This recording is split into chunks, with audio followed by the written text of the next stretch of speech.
Next, we're going to work on the SSD and the hard drive. So if you have slots that slide out, like two little pinchers, it means that your SSD or hard drive goes into this slot, or it might be over here on your PC at the front, depending on what PC case you got. For me, I don't have a small SATA one, so there's actually little nudges here, and I just screw it in place. And I made sure that my cables are going to be plugged into this side, so I can squeeze them through this little box, which will be a SATA cable going to here, and then the power.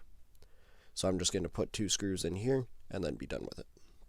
Okay, so now that my SSD is completely secure, I take my hard drive. Those are the plugs you're going to use, those 2 small L shapes, large L shape and small L shape. Mine, I'm going to face it towards the back, so that way it's easier to close the case. I don't have to worry about the cables up front.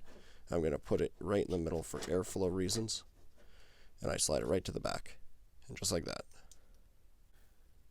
So next you're going to get your SATA cables, which these are them. Usually get 2 with your motherboard when you buy it.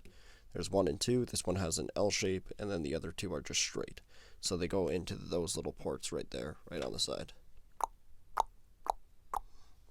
So I'm going to turn it around and then plug it in, and then bring it over.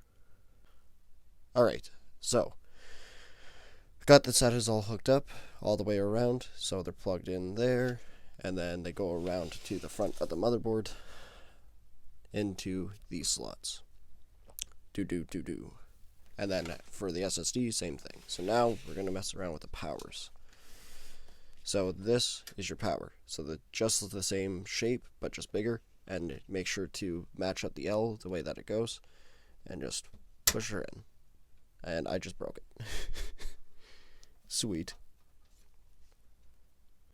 So, after you get all the SATA cables hooked up to each of the hard drives and then plug them into the motherboard there, they go from here and then bring the cable behind and then plug them in here, and then the power cables are these ones that look like L's. Just make sure that little part right there that you can see is matching where it's supposed to go, and then just plug it in. This gives it power, this sends the information.